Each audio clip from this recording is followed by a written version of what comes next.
shit too. You all was the one ever since my hair was me and my brothers be ballin' like all three. I can never leave my brother Mario Luke. I can tell the weather, but I can feel it in the air, rain coming soon. Oh, they talking hot, cool, and more vibe. Making shower on the block, no shampoo to the metal. What's going on with y'all? It's your boy Heck, and I'm welcoming you back to the What.Da.Hecpodcast, where basketball is an art and the court is our canvas. In this episode, we're going to go over James Harden dropping 40 points. James Harden was one of my favorite players watching growing up.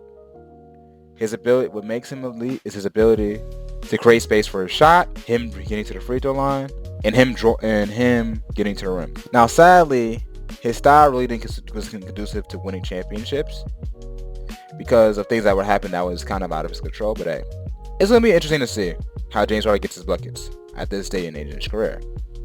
Hey, before we get started, don't forget to like, share, and subscribe. We are currently 2 subscribers away from 100 subscribers.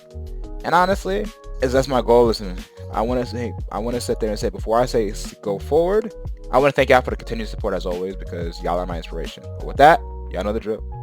Let's get to the action, y'all.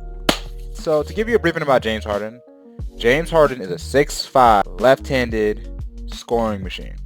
When I tell you, in his prime, he made scoring 30 and 10 look effortless. It looked effortless. He would come in there, party with the baby, come on the court, and get people 40.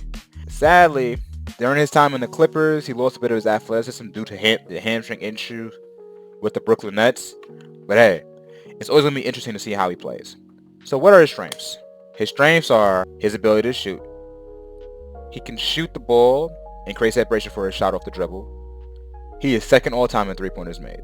He has the ability to get to the rim and draw fouls. The reason why, if you ever know something about James Harden nowadays, back in his prime, he will net home 10 free throws a game. So much so, they actually had to police him differently. They actually police the league differently.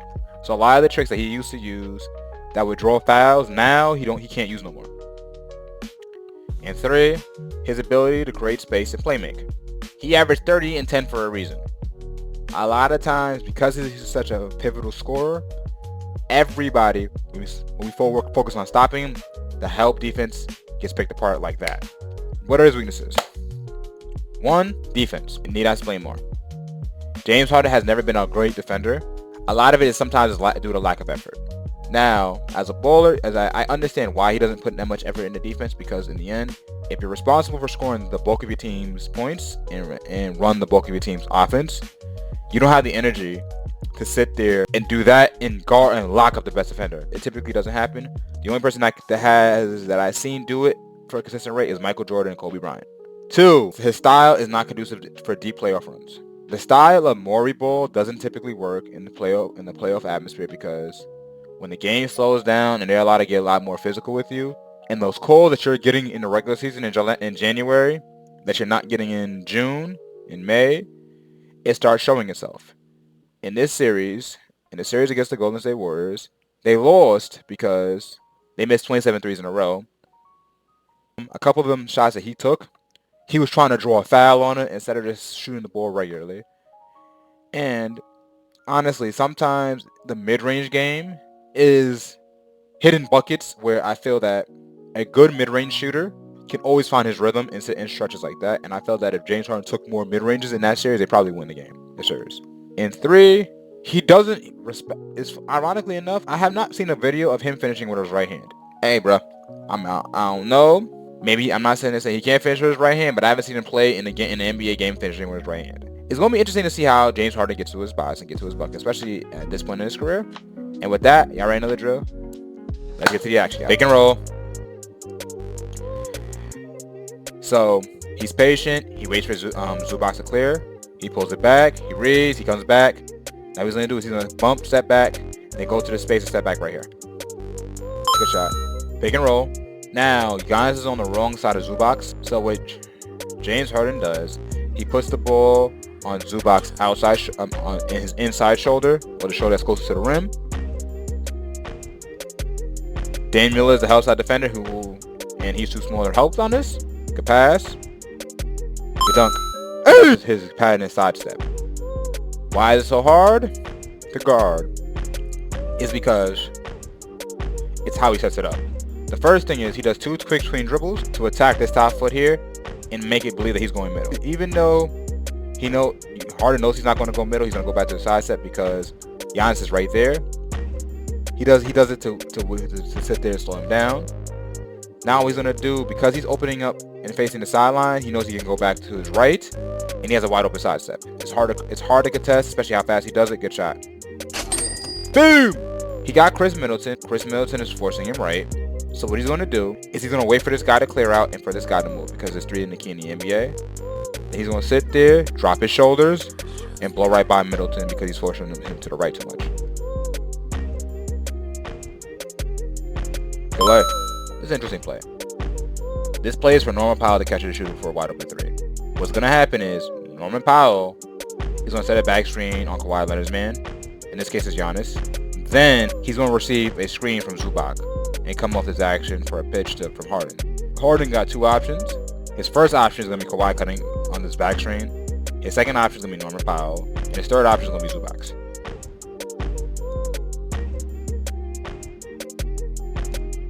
Wide open. Yeah. Boom! Pick and roll. He goes through it. Torian Prince goes over it. Giannis picks up. The tag men don't help. And Zubac has a wide open dunk. Hey! And a hidden secret about guarding shooters. If you force them right, if you force them to their offhand or their non-dominant hand, it's a lot easier to shoot it because their hip is naturally aligned to that side. It's the same thing here. James Harden is going downhill, and he's opening up. Now what he's going to do is he's going to sit there, give him a slight push, get on balance, and has a setback who's ready in line. Good shot. When you're playing defense, and you are playing against guys who are pro-level shooters, in the end of the day, if they hit a shot, you don't get discouraged. You sit there and say, you chalk it up to, these guys can shoot. He knows this guy to report. He's forcing James Harden right. He realizes he's sidestepping. He's going to go to sidestep. He's all over this. In all intents and purposes, if that's anybody in a rec center or anybody who's playing high school or college ball, this is a bad shot. What makes matters even worse, he even moved out the way so he didn't foul him. But, boom! Unlucky, bro. Pound dribble. Tween. Opens up. Goes. Now what he's going to do is, one of the things about James Harden, he likes to create separation, and he likes to use his body. He likes to be physical. So gives him a little bit of a nudge. Good floater. Hey! Okay, gets the ball. Tween. He commits hard to the left. Opens up. He's beat. Good floater. I'm not even going to hold you. I kind of feel bad for him. I kind of feel bad for 5 right now because he's getting cooked. Tween cross. Now he's beat. He's downhill. Here's the problem. Harden, you cannot put any hands on him. Otherwise, he's gonna feel it. He's gonna go up through your arm. And he's gonna get that foul religiously.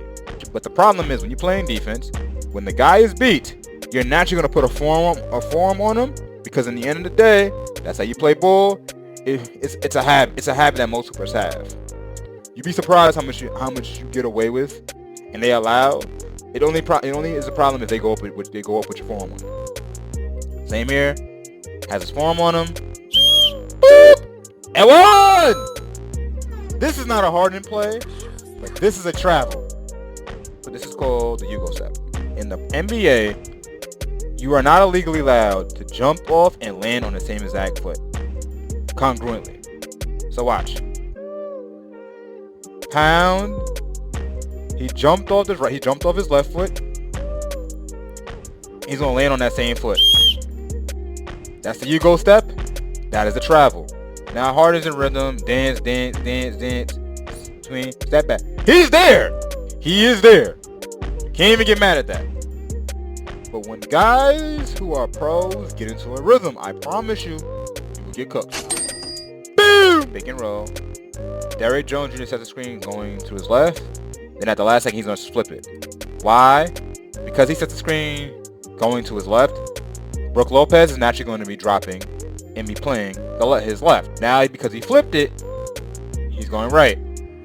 Too much space. He's in rhythm. Boom! What makes James Harden a really good passer, especially in the pick and roll, is his court vision and understanding of where everybody else is on the court. 7 set the screen. Now, he understands that Brook Lopez is responsible for 7. What happens is they are taught to fight over every screen and for Brook Lopez to play drop. Now here's the problem. Because 7 can shoot, if you play drop with this coverage, it's going to be a wide open 3. So here's what happened. He goes through. He snakes. I originally hear, so he's going to throw a behind the back pass to Coffee. But he takes his extra dribble because he sees Taurean Prince cheating this. So he waits, throws it anyway. Rise up, mid-range jump shot. The mere fact of the matter is there's so many moving parts on that position and he manages to see and navigate through this is what makes James Harden really an elite passer. Good play. This is Harden's trademark foul. He gets it every single time. Let's go the arm sweep. Pat Connaughton knows this. It's always interesting when James Harden draws these fouls when these guys know what he wants to do. He's attacking in transition. He does a quick cross. He sees his arm reaching for the ball.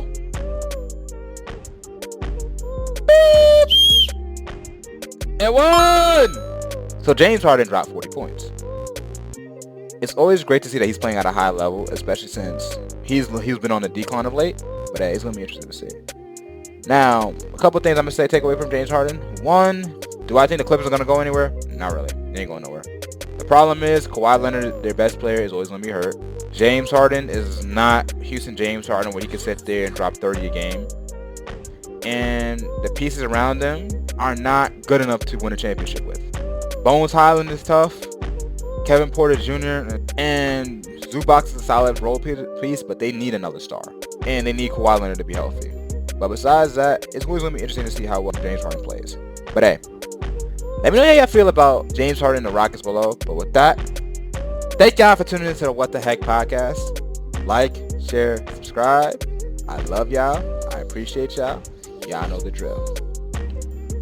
We turn down.